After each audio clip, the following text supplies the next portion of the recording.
You talked about your work with Rebecca, yeah. With Rebecca. How's it going? Very good, and you? Okay, so maybe we'll go ahead and get started with this, our last event of the day. We hope that you guys have enjoyed the rest of the day. There's been a lot to think about, a lot to hear about. For us, of course, the point has been collaboration, building a middle space, and this panel represents 5 different institutions and thinking about building a middle space between those institutions. And that's part of why we're excited about inviting all of you here. So thanks, panelists. Thant, the soon-to-be Dr. Thant, is a 4th-year med student at UT Houston. Even as a student, she's done so much already in the way of improving health access for the underserved through her work founding the organization Frontera de Salud, and also UT Houston's new scholarly concentration in global health. In addition, she is the president of both SITE, which stands for Students Improving Global Health in Texas, and the Asian Pacific American Medical Student Association. Theta, thanks for being here. Dr. Susan Benedict is the new director, I think, from the fall. When did you begin as the director? Last May. Last May, very good. Is the new director of global health at the UT School of Nursing, as well as a professor of nursing there. She's been a Fulbright Scholar in Iceland, medical ethics fellow at the U.S. Holocaust Memorial Museum in Washington, D.C., and a visiting professor at the University of Botswana. She's also currently co-director of the UT program in interprofessional ethics. Thank you for being here, Dr. Benedict. Dr. Bibi Selwyn, who is a mentor of mine, is an associate professor of epidemiology at the UT School of Public Health. She's been a consultant for numerous organizations, including the World Health Organization, the Pan American Health Organization, the U.S. Agency for International Development, the Houston Health Department, and many others. Her focuses include maternal and neonatal health, field methods, and rapid epidemiologic assessment. Dr. Selwyn, thank you for being with us. Dr. Veronica Leaurtaud was a research scientist at Rice University's Department of Engineering until she became the director of education of Beyond Traditional Borders this year. She holds a PhD in biological sciences and public health from Harvard University and is experienced in the development of technology for low resource settings. Thank you for being here. Dr. Dacso, another mentor of mine, is an assistant professor in the Department of Internal Medicine at UTMB, as well as the director of the Center for Global Health Education, and he's associate executive director of the Coordinating Center for Global Health and an adjunct member of the University of Botswana School of Medicine faculty. In addition to his medical training at UTMB and Brown University, he holds a master's degree in international development studies from the University of London. We also know him that he's a very experienced sax player. He serenaded us all last night. It was delightful. CDs for sale outside. That's For a how good you cause. get the money to do what you do. That's the only way. Ain't coming from the state. I think we'll get there. Thanks to all of you for joining our panel today. I think maybe just coming in order, I would like to hear from each of you about the distinct features of your program, of your involvement in global health as a student or as a faculty, and what's going on at your respective school that you think is important by way of highlight. And then from there, we'll talk about some of the possibilities and some of the actualities of collaborating that are already happening and that could happen that you could see. Some of the barriers. And I've got a list of questions for each of you, but I think probably after that, we'll just open it up to the floor. There's a microphone there, so once we get through all that, we'll go to the floor. Okay, I guess I'll start. So my involvement in global health started way before med school, but I'm going to keep it short and just talk about what I've done the last few years. It really started for me when I got to be president of SITE, which is the student health global health group at UT Houston. And I got to be president. I worked with Eric Kroll, who all of you know, who was vice president. And during that time, we really got to be involved in working with Dr. Schultz, former dean of the med school, got to be really heavily involved in all the global health. We were kind of like that's what was happening at UT Houston. We ran all the experiential trips. We ran the Blue Book lecture series and all of that. And during that time, I also got to become a co-founder of Frontiere de Salud with Denise and all these other people that have spoken today. And when we kind of combined all those activities, we got to use them as a foundation of the now our scholarly concentration in global health, which has really been in existence since only about 2010. It's the only scholarly concentration at UT Houston, which is basically an extra track for which you can get recognized at the end of 4 years. That is entirely pretty much student-run, student-implemented. We even got to help create the curriculum, and we still run it today, along with the help of our great mentors and faculty advisors. And that's pretty much been what I've been doing. And we sort of just serve as the hub to kind of organize all the different activities in the medical school, and we try to kind of consolidate all of it into something that students can tap into in their short time here in the medical center. Hi, I'm Susan Benedict from the School of Nursing. Our global health program really just started almost this time last year. Among the things that we are doing would be establishing contracts with international universities. We now have 14. Our most recent one was with the University of South Africa in Pretoria. We are proposing and hope to get passed an elective that will be open to any of the 6 schools on the UT campus to go to Botswana and see nursing as it's practiced there. We, along with Matt, are involved in the Clinton Health Access Initiative in Rwanda and hope to be recruiting people to go to Rwanda for a 1-year period. So anybody wants to go to Rwanda, see us after the talk. Phoebe? Okay. Hi, I'm Bibi Selwyn. I've been involved with international health kinds of things for a long time, having been born into it, I guess, through the Army parents. Learned about travel long ago and the joys of being in other cultures. So the epidemiology part, I'm an epidemiologist, even though I started out life as a nurse. I gave that up for epidemiology and public health and looking at international issues from the point of view of public health and epidemiologic research as it serves improving, preventing, and controlling diseases. So not just from the research aspect, but also providing actual services on the ground. And a lot of it is oriented around my interests in around community health workers, since I worked as a public health nurse for a while, and I really think, you know, we did do that once long ago in the United States even. It does work. It's always a matter of cost. It comes back to. It's one of the best models, but it always comes back to cost. Matt and I were talking about that before. So at the School of Public Health, from the day it was founded, it had an international health module, which was run by a fellow who had been the chief financial officer for 25 years at the World Health Organization, and when he retired, he was recruited here to set up the international health program. So we've always had one. We've had in-depth relationships with some countries, running programs back and forth, the classic kind of thing you'd see with funding. With Panama was our initial one. And over time, it's dwindled to some extent, although never died. So we had an international and family health module. When the school reorganized, it was cut out of the program until the faculty and students revolted, and we created what's called the Global Health Concentration now, which is organized not along departmental lines, which is how the school was reorganized, but it is what we call floating on top of every other program. So the Global Health Concentration is available to all the students. And we also have worked over time, especially since the Global Health Concentration was created, to make things more collaborative among all health science centers in the University of Texas system. And at one point there was an organization where all of us were part of it: UTMB, Southwestern in Dallas, Houston, Tyler, San Antonio, and we had meetings and things, and things went south after that.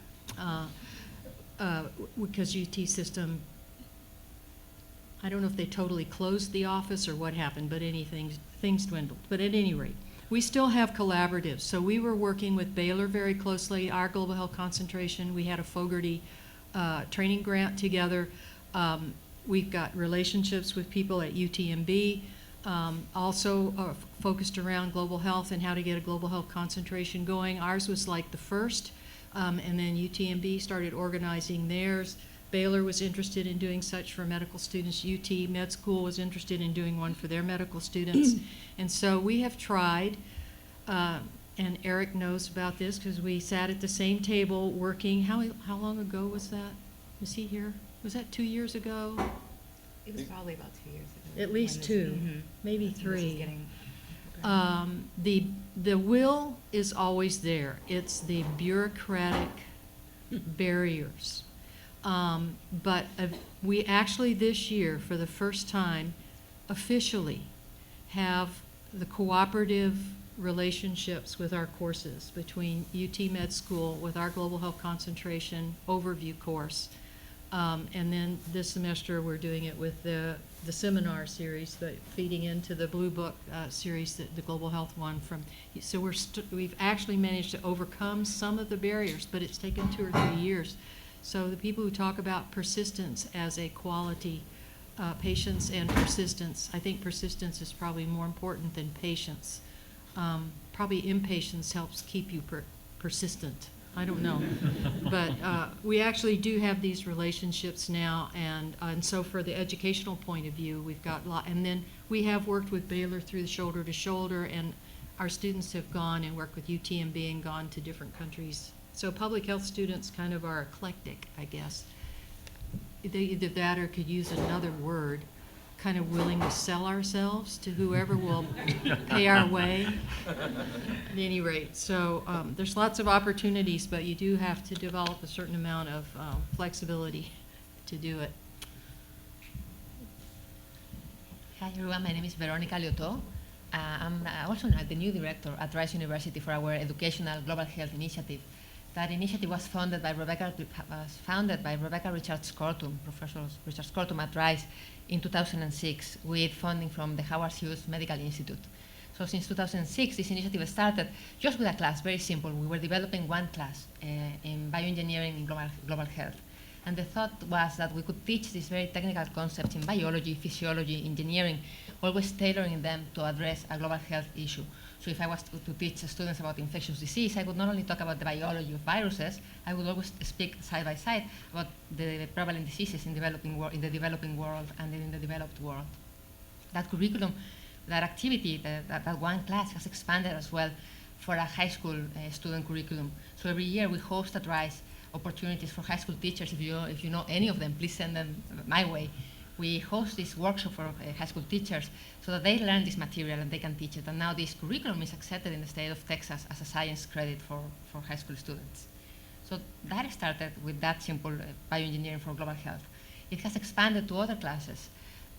We have a very strong design. Of course, we are full of engineers at Rice. We have a strong design component. In addition to that class, we have now a class for appropriate design for global health. We have, of course, the senior design. So all the engineers at Rice, when they finish in the last year, they have to develop a design throughout the last year. And they can do very engineer-based designs for the oil industry, or they can choose to work with us for the global health technologies, and they do that oftentimes.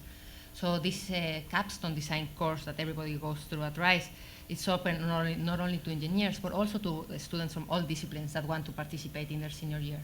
So these 4 classes, because it's actually 4 semesters, these 4 classes are the core material of our minor. So now, over the years, from 2006, in 2010, I think, we became a minor accepted at Rice. So we started from a single class, expanding it to more classes, and now into minor. The results of this minor, I would just tell you about our exciting designs. The students come up with great things. The first design that came up that I can remember was the diagnostic lab in a backpack. So it's a very simple concept. You have a backpack, you put the stuff in it, and you carry it. And you can go to the villages and carry your diagnostics with you. You have a computer battery, a solar-powered computer battery, a microscope, a centrifuge, a pulse oximeter, an otoscope, and maybe a couple of more devices that they could use at the community. The other arm of our global health technology efforts at Rice is the international traveling. Every summer we send 10 or 12 students abroad to our partner sites. So sure enough, we sent the students with the diagnostic lab in a backpack to Ecuador, and it had very good feedback. And what we learned from this feedback, and what I want to share with you, is that this is an iterative process.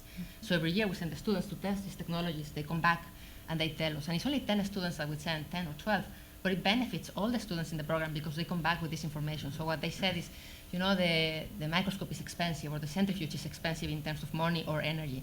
Sure enough, the next year we improved in our design. We issued a challenge for our design students to come up with a better solution. We were lucky because we had Andy Miller as a senior that year, and he came up with a really nice microscope, fluorescent microscope, that is made of a single piece of molded plastic. Because it's a single piece of plastic, it's very rugged and very resistant. And it's a really sweet microscope. The next year, what we issued the challenge for was a centrifuge. We said, you know, centrifuges are energy hungry, we need to do better. So we had a team of non-engineers come up with the Salifuge, and it was a salad spinner, where inside of the salad spinner you could put a comb, and in the comb you could fix blood capillaries. And when you operate the salad spinner, it's centrifuges, and you can separate blood from plasma, which is useful for diagnostic purposes. So it's very simple concepts. It's not like some things are very technically challenged. Some things are very simple concepts applied. So now we have the Salifuge. Another very simple design, the Salifuge. It works very well. Another design that I really like, and it has been very successful, is the dose right clips. So those are really amazing. It's again a very simple concept. So for HIV antiretroviral therapy, one of the challenges of the caregivers oftentimes is that they don't know how to dose, the right dose for the children. If they are not, if they can't read or write, how do they know 2 milliliters from 5 milliliters in the oral syringe? So there are these simple pieces of plastic, these clips, that when the user operates the envelopes of the syringe, it holds the syringe in place. And they are blue, red, yellow. So the blue is 2 milliliters, the red is 5, the yellow is 10. And it stops at that position in the syringe when you are pulling the envelopes. And they have been very well accepted, and we have launched them now in Swaziland and in other places, and we have gotten funding for them. And we're very excited that it's, again, a very simple device that can have such a big impact in people adhering to therapy. The last example I want to tell you about is our continuous positive airway pressure device. So when children are born prematurely, which happens oftentimes in Malawi and in other developing settings, they can have respiratory distress, which is almost always fatal. The standard of care, without care, is almost always fatal. If they get care, oxygen, 25% of the children will survive. With the CPAP, these continuous positive airway pressure devices, the survival goes up to 75%. The problem is that these machines are about $6,000 and they break often.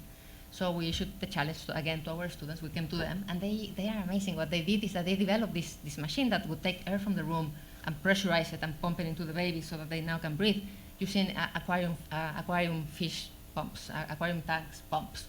So these are very simple, inexpensive pumps in a shoebox with tubing on either side, and that's what we use for our CPAP. And it works very well, and now, of course, we have refined the design, and every year we send the same team, the different teams with the same design to improve and refine the design. And we have now in our 3rd year, and we're extending this into a clinical trial in Malawi. We have partnered with a design company to make a scale up. So we just end telling you that it's amazing what the students can do. And I think the philosophy that Rebecca has brought into the Beyond Traditional Borders program is that you don't learn to swim in a classroom, you learn to swim in the river.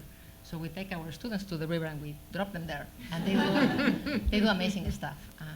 And then we have all these opportunities, and we're happy to talk with you more about them. Thank you. Thank you for staying until the end. Hello, everyone.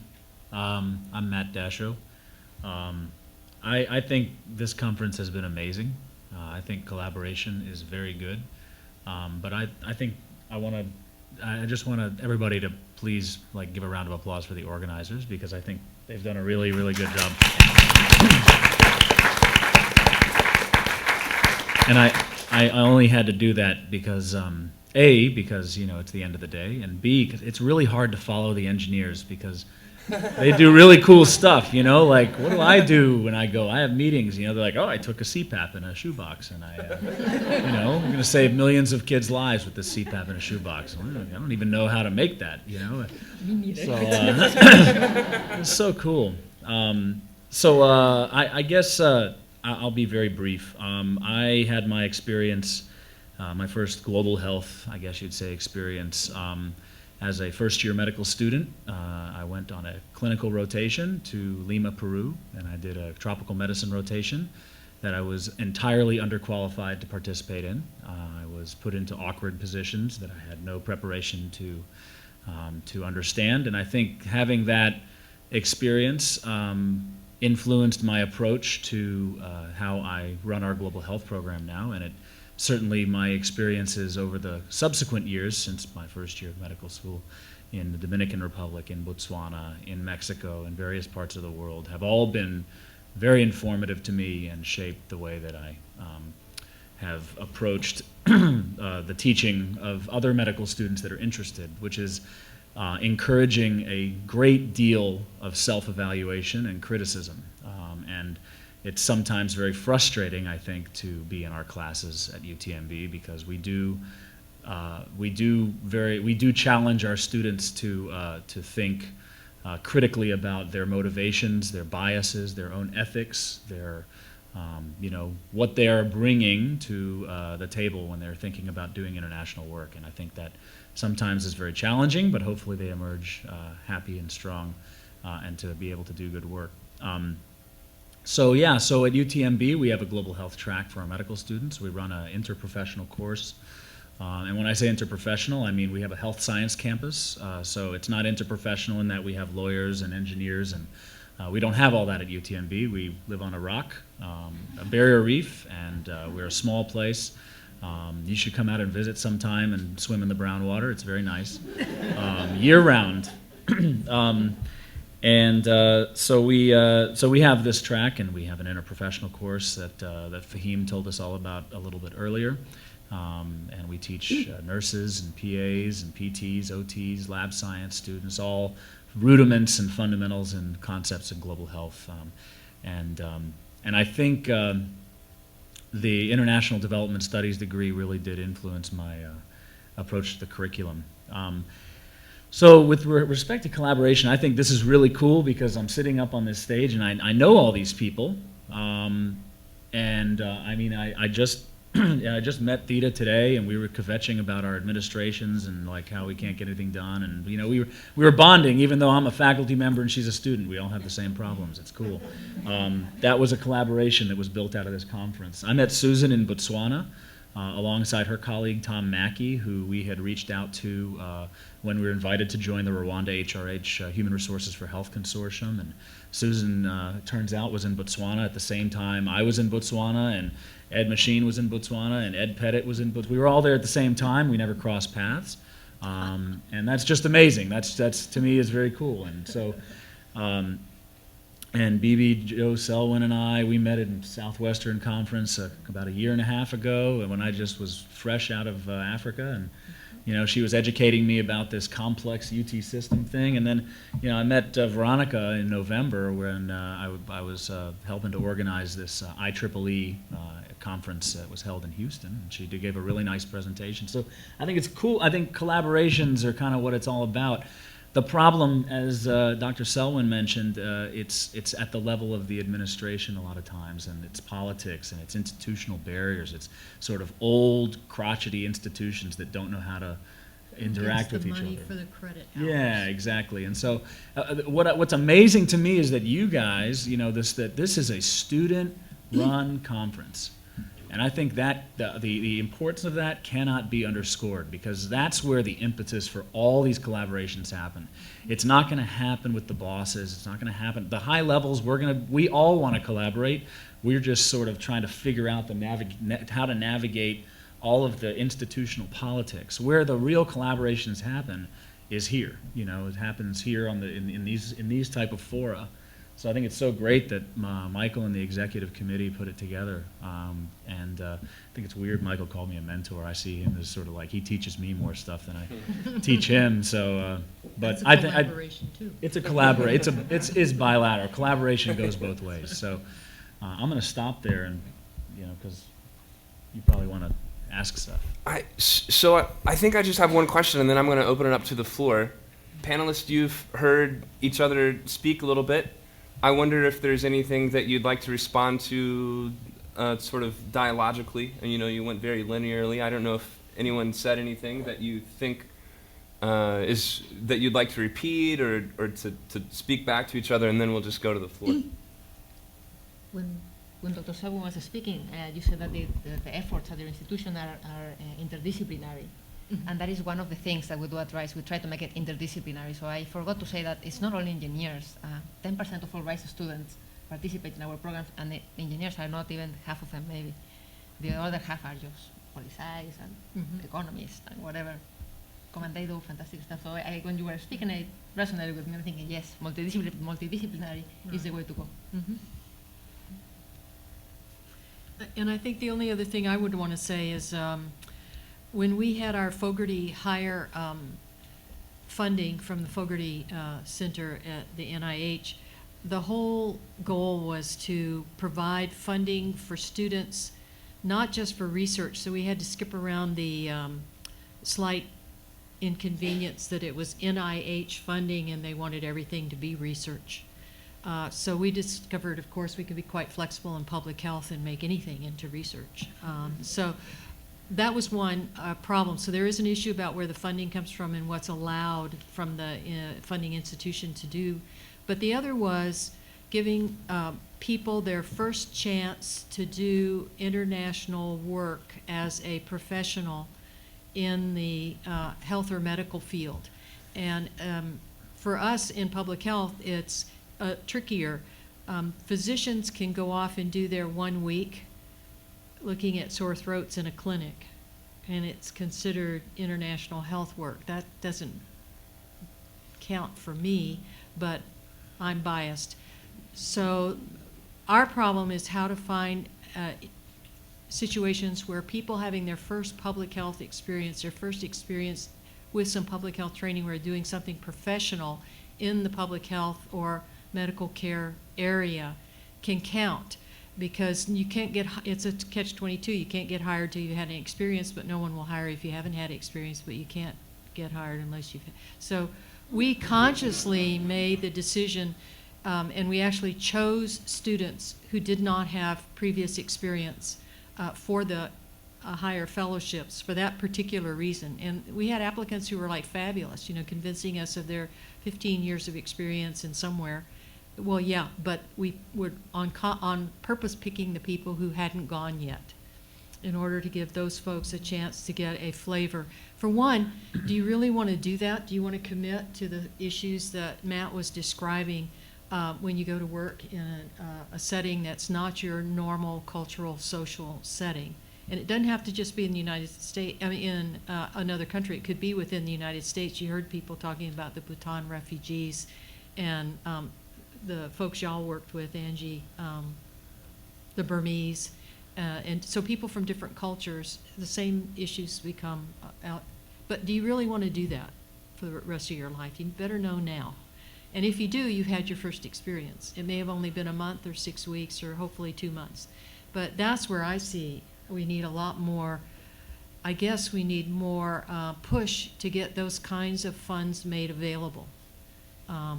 A lot of people want to do it. It's cheap. It only costs $2,500 or so to give somebody a responsibility for that. But then you have to have it set up in the home institution.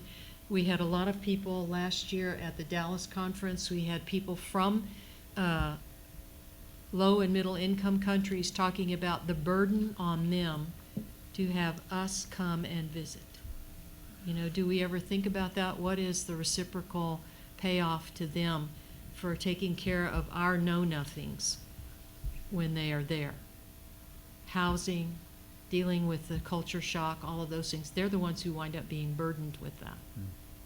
And we need to take that into account when we are setting up these programs. We had a training program. So we actually, and that's one of the things you do need to do, is you can't just go dashing off. There has to be some kind of training to go to another country and another culture. I think it's unconscionable for us and unethical to send people without some kind of alerting them as to what some of the issues are. So I think those two issues.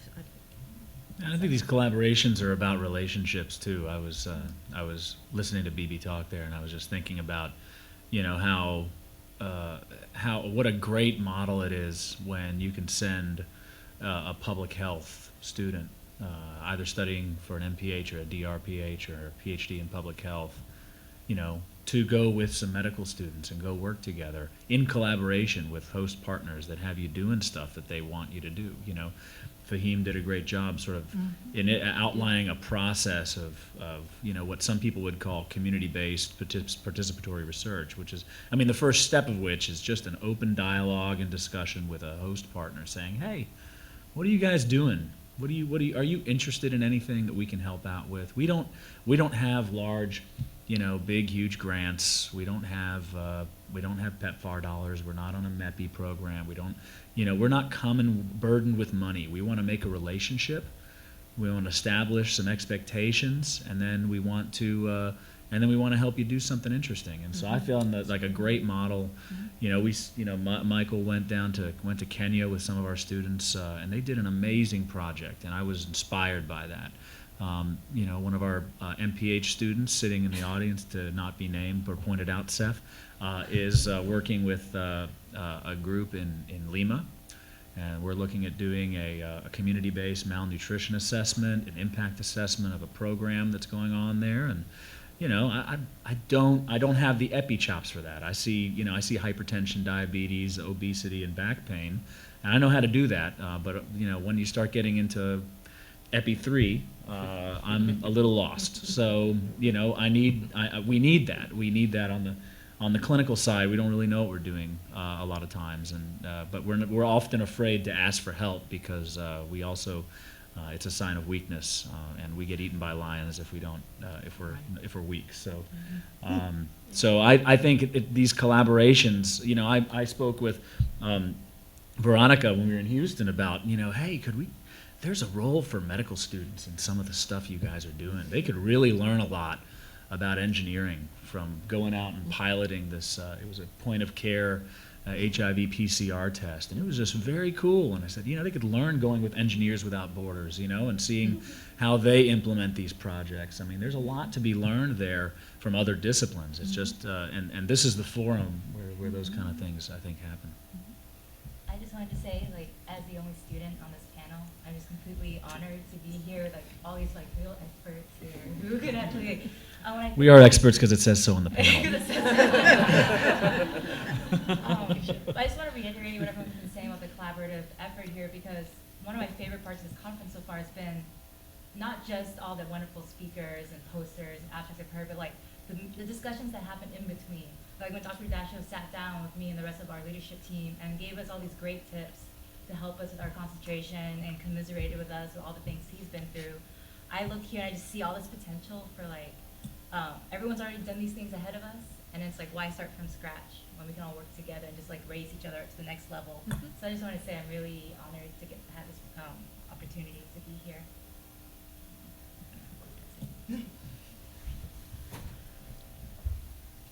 Do we have any questions from the floor? Anybody have any questions for? Yeah, I think you can just come up and speak into the mic is okay if you want to do that.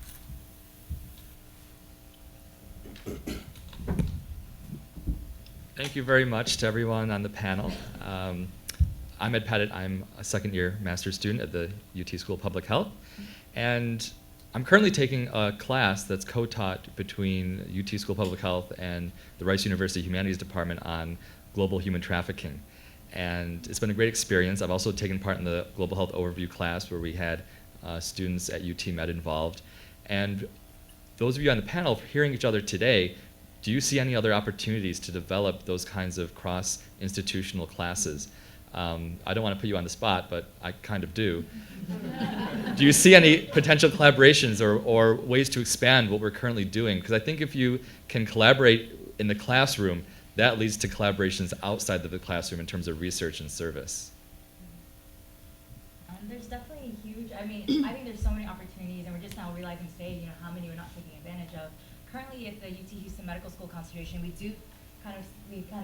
stream into the Global Health Overview course at the School of Public Health, and that's been just really valuable, invaluable in terms of rounding out our curriculum that we have. And I think we've always wanted all the different global health endeavors I've been on, whether it's Frontier de Salud or Site, has always wanted so desperately to create more of an interdisciplinary approach. What's the point of just sending medical students? Why? And we're in the world's biggest medical center. I think that was we were talking about it yesterday. According to And- Wikipedia. Yeah, according to Wikipedia. And I think there's so many, that's like a great example. We have a humanities department as well, and I mean, Baylor's got great courses, and I know in UTMB, I know they're doing that, all these interdisciplinary groups, so I'll let them talk about that. I think a big challenge, okay, and I found this, I'm a year and a half into this job, so I'm sort of just I'm more panel than expert. I've found that even in UTMB, getting a PTOT program student in the same course as a medical student is pulling teeth. I mean, the timing, the courses, they never work out. They're just and to think about doing that across a system of different universities with all their different time frames. I mean, you guys probably have spring break at a different time than we have spring break, and Schools we start at definitely different don't. times. I know that the School of Medicine year 1 and year 2 curriculum is wildly different between Baylor. I mean, Baylor does it in 18 months or something. I mean, so I don't want to pop the bubble, but I want to actually, because I think these conferences need to be about solutions rather than problems. My thought is this. So my understanding is that the University of Texas has joined edX, Yes, which is these MOOCs, massive right. online courses. I don't know what the other O is. Massive, open, Open online courses. courses. But To m- open means they don't have to pay money. Right. That's one of the reasons why it happened. But they did get money for it, I think. So, Yes, yes, that's so right. that I They think did is a money. is a mechanism where these things can happen. If you wanted to create innovative new interdisciplinary courses, I'm not saying they can't be done between schools, but I think the logistical barriers to me seem to be almost not totally insurmountable, but very, very difficult. So I'm wondering if maybe the MOOC framework is a place where a biotech and health or a biotech public health humanities course would be made available. And then it's not just for us in Texas, it's really for the world. I mean, I took one of these MOOCs, I tried at least. It was really hard. Yeah, It was the Harvard one on quantitative methods in public health, and Well, I lasted 2 lectures. time in it. And then it's not that it got hard, it just got very time can't consuming. put the time in. Yeah, it took 10 hours like Right. a week, and I don't have that. So, 3 to 5 to 10. yeah. So I think the MOOC framework may be a place. I don't know what you guys That's a think. whether great that's, idea. Yes, except there's barriers there. They've got all this money. I'm on the committee for the School of Public Health, and I'm like, can we do this? I said, sure, as long as we don't have to do all the administrative stuff, we could do a lot. I mean, it would really be a lot of fun. Well, but then there's like, oh no, they want to use the money to just do these massive courses for people to get their undergraduate degrees, and then we're trying to figure out what can we do. So it's really interesting. It sounds exciting, and you want to go forward with it. And I guess, again, it comes back down to the persistence. Somehow or another, you maintain the enthusiasm and be persistent, and sooner or later break down the barrier to the rules that have been created around the money. You know, when I heard open, I thought, whoopee, we don't have to do all that stuff. Not quite so, to some extent. But anyway, I agree. I think that would be a place where people could lash up and get on with it. But we have used technology. That's how the medical school and the School of Public Health have been interfacing, as we finally managed to get the ITV, the interactive television thingy, working so that they can be present in the class in the evening. So that's another thing, is being able to do things in the evening to some extent rather than trying to cope with the daytime. Because I know you all had the same problem with the credits. We've had the same problem with the nursing school trying to get credits. So And part of it has to do with this crediting thing, and then the time. When's the best time? And we've talked about actually trying, we have these PBL groups for global health, and we've talked about trying to broadcast them, get actually distance students, we teach it on a distance basis too, and get them involved. So I think there's options using Right. the video interface as well. Great. So, No, thank you for that. And just to respond very briefly, the class on global human trafficking is actually between Rice undergrads and School of Public Health and master's and doctorate students. So it's a very unique mix. And the undergrads at Rice, they're not even from the same program. They're not even all humanities. And it has worked, and we do have different spring breaks, and it's still working. So I just want to give you encouragement that we, the students, are willing to put up with some of those barriers if that's what it takes. And I would love to see a collaboration between the School of Public Health, Global Health students, and the Rice bioengineers. So I just wanted to plant that seed. I just want to add something to that. I'm loving the idea. I'm new in the job, but I'm very excited. I would love to see that our global health students have more epidemiology background, so that they are literate, so that they read malaria is a big problem, so many children are infected, blah, blah, blah. They can look at this and understand what the data means and have a grasp for what is relevant. So I would love to bring that into our program. Thank you. Well, we tried like 4 or 5 years ago, so maybe we can try again. We should try it again. Yes. Though I appreciate the focus of the panel on improving the opportunity for students and the educational offerings and chances of cooperation between academic institutions, I want to take the panel and the audience back to the presentation made last night by Lisa Strader. And I assume she was brought here to help us focus on the opportunities for economic development, for jobs, for the development of global health initiatives as represented by non-governmental organizations, new contracts, things of that nature, which you see happening in North Carolina, but which I don't really see happening here in Houston. I think a lot of those opportunities are passing the city by. And so I'm wondering, for those of us who are both within the medical center but who work in Houston but from outside the medical center, how we work to collaborate to realize those opportunities here in Houston, to bring those grants, to bring those contracts, to build those organizations so that Houston's a true center of global health. Well, we're not doing much. I don't know, there's a strange thing, that, I don't know what goes on here. North Carolina, of course, has the advantage, I guess, of having its mother university all in the same place. And that's turned out in many conversations I've had with folks at North Carolina and their School of Public Health. That's turned out to be a huge advantage.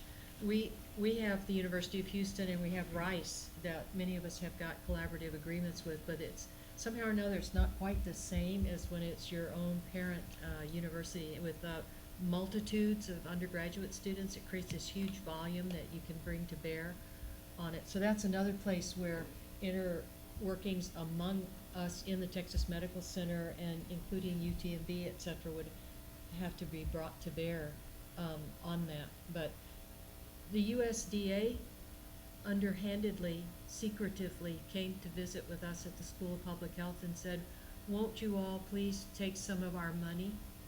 There's not enough of the USDA dollars being brought into Texas. And you can get lots of money to do these projects on nutrition and gardens and all this other kind of stuff if you can give it a spin. And we're like, USDA? They have money? So it's really interesting. I don't know where we are kind of lacking in some of our entrepreneurial skills, I guess. I want to speak to one of the, and I was in and out of her presentation yesterday, so I'm not sure if she mentioned sort of, if the contracts you're referring to are the ones sort of like Duke and the National University of Singapore, where Duke has a collaborative arrangement with the National University of Singapore, which is by no means a resource-limited country. But it's a contract whereby Duke lends the name and hires faculty, both local and from the U.S., to staff a medical school, medical program, training program. It's sort of like what I would call sort of type 1 of the medical tourism, where if you are rich and from from either a poor country, middle income country, or even a high income country, and you want to get your cabbage done by a Duke surgeon, you can get it done in Singapore for less of the price than you would pay in the U.S. So those contracts are, I think, very competitive. I know that UTMB was invited at some point to participate in a collaboration in Saudi Arabia where they were going to, and I don't know much about it, so I'm not going to go into a lot of detail, but we ran into a huge amount of problems with the UT system and with contracts and MOUs. Susan and I have been, we've been negotiating with the University of Texas system on the Rwanda contract for now just over 2 years. And we've missed out on probably several great employees that would have worked for us in Rwanda. So I think I really appreciate the point, because I think we do miss a lot of opportunities, not just because we don't, our institutions make it difficult to collaborate, but because it really does take that necessary will to bring those contracts, to bring those types of arrangements, those big grants that come to, the Indiana University and Moy. That's one of the ones I often quote, which really was very organic. It came from relationships that the Department of Medicine there had formed, and it's also a question of timing. The competition for those types of grants is stiff. Budget reforms are not helping at the federal level. So I think they're going to get harder and harder to come by. But you're right that the Texas this is a huge place. It should be able to be competitive for a lot of stuff. And I think it's here. I just don't think it's being spread. I think you have your individual PIs who are doing a lot of stuff, but you've got centers of excellence in tropical diseases. You have centers of excellence in BPI, but they're very much doing their thing, and it's not sort of a system-wide or a TMC-wide thing. And we had a similar situation with Dubai to do a School of Public Health there, collaborate with them. Again, it became the University of Texas is a public university versus Duke, who's a private university.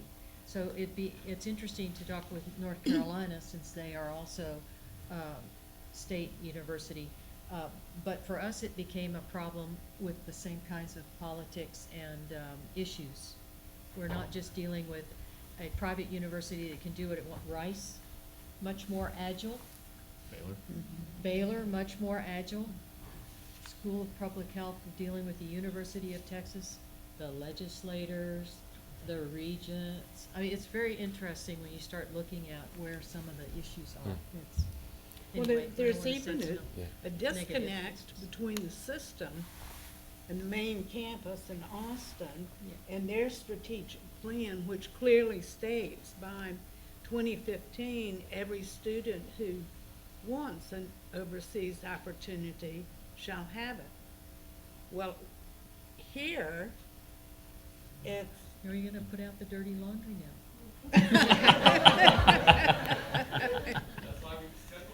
Yeah. But That's true, what she's here, gonna it's say. not actualized, and in fact, it's extraordinarily difficult. To be able to travel internationally.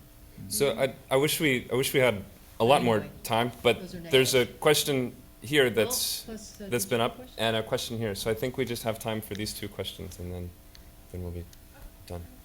Yeah, Andrew, you can go ahead. It's fine. I just wanted to make sure she's included. Well, what you were just saying actually dovetails nicely into my question. So, Dr. Selwyn, you kind of mentioned the issue of critical mass that you understood in your conversations with Carolina about the TMC and how some of these activities are siloed. And anecdotally, in some of the conversations that I've had with my cohort and other students at UTSPH, there's a misunderstanding occasionally of what global health is, how it's defined, what it means. And when you talk to a student and you say, "Are you interested in global health?" they'll say no, and then they'll describe their research interests to you, and it's it's nursing in Guatemala, and that's global health, people, So my question to you is, how can we garner that critical mass? I think the people are there. Clearly, the interest is here across the institutions, but how do we bring them up to the forefront in a cohesive way that we then can look like the Triangle Consortium? And we have 200 registrants for this conference, and I hope that's just the beginning. I hope that there's growth and that this really takes off, because I think we all feel that desire to have that. Do you have any ideas or thoughts about how we can better market, better define? Yes. I have an idea. I think I think you've done a great thing by establishing this conference, this advanced collaborative, this whole thing. And I wouldn't let the momentum stop. You know, get this, you know, Ed Pettit is like the master of social media, and he will like blanket your email with like tons of stuff. You know, you need people who are going to keep pushing these initiatives. You need, and when the money is there, you need a lobbyist in Austin. You need a lobbyist. Yeah, but it's also true that students can do many things that we cannot. And so for quite a long time with the Global Health Concentration trying to move things forward, it was a constant battle to try and get the students to do some of the work, because you have a lot of, y'all have a lot of things to do, and so on and so forth. But it's also true that if you all don't move, we can't move a lot of times. And we do have certain rules put on us about our behavior. So having this conference and getting on with it, you know, despite us, is actually really good, because one of the things that moved North Carolina forward was when they invited the president of the Global Health Council, 400 students showed up for the presentation. In our School of Public Health, maybe we'd have 10, except if I made it required as part of the Global Health Seminar, and then the 30 people who are in the seminar would show up with maybe a couple of extras. It's just a critical mass thing. I mean, think of how many thousands of students are at the University of North Carolina. Well, I don't know, but a lot. So 400 people showing up impressed the administration, that there was a huge student interest. And that's one of the things we were trying to do by forming that group among all the different health science centers. Well, if it can't be from UT system, at least the health science centers can all get together and say, we've got a lot of medical students and people who want to do blah, blah, blah, and try to get that going, so that it generated the critical mass picture. So this is a great selling point. You know, the students put this on, they put all this energy into it, all these people showed up. So there really is interest. We keep saying there's interest, but they're like, well, how many people do you have in the Global Health Concentration? Okay. Well, how many people do we have in the whole school? You know, so there's a large proportion of people in concentrations are in the Global Health.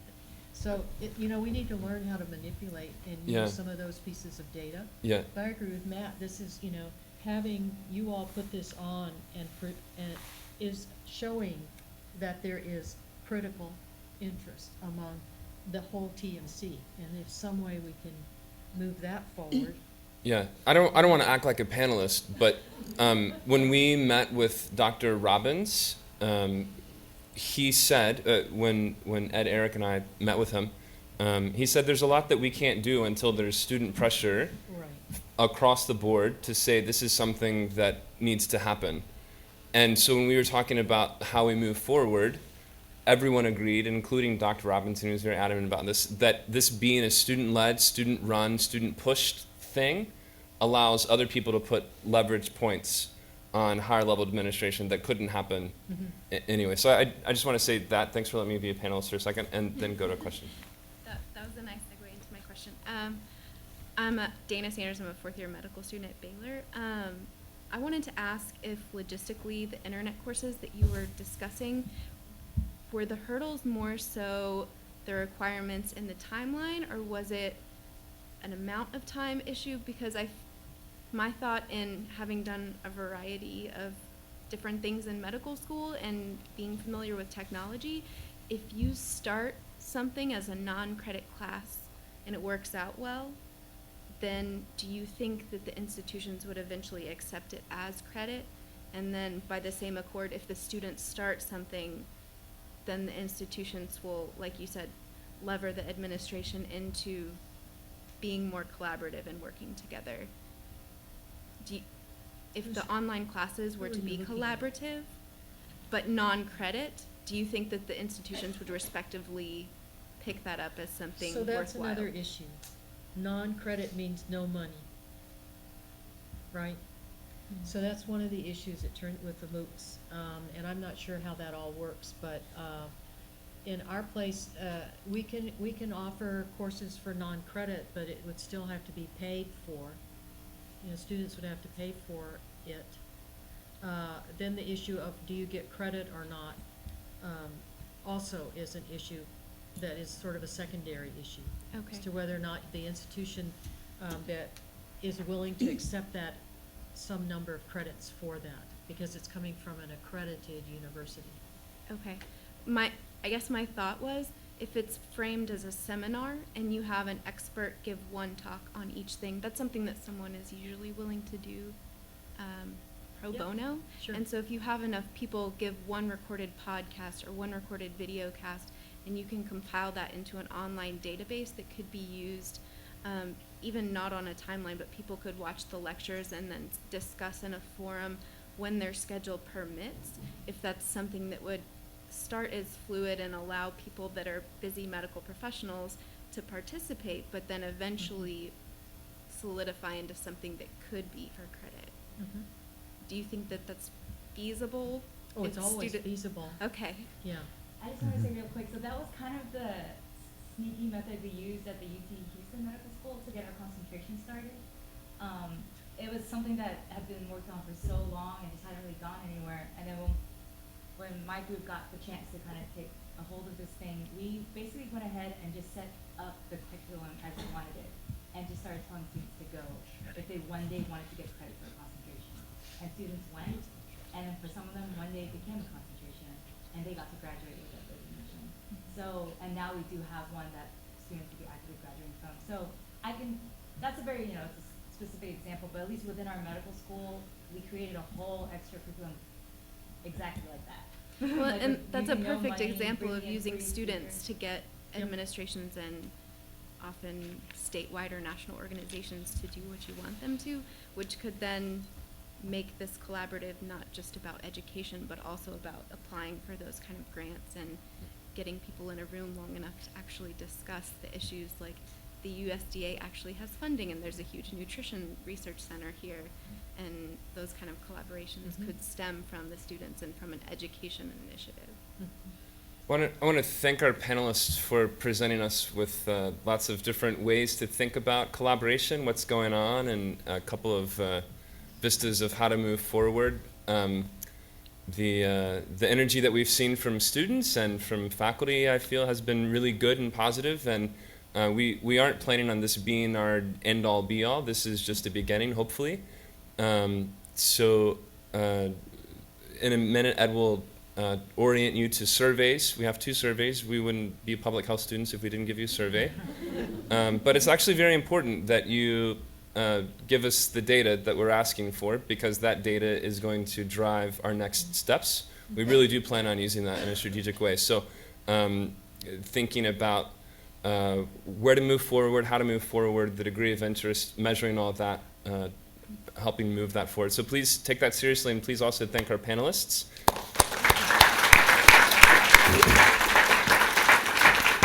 And I think Cecilia is going to come up and talk about abstracts, and then we have 2 other people, and then we're done. You guys can.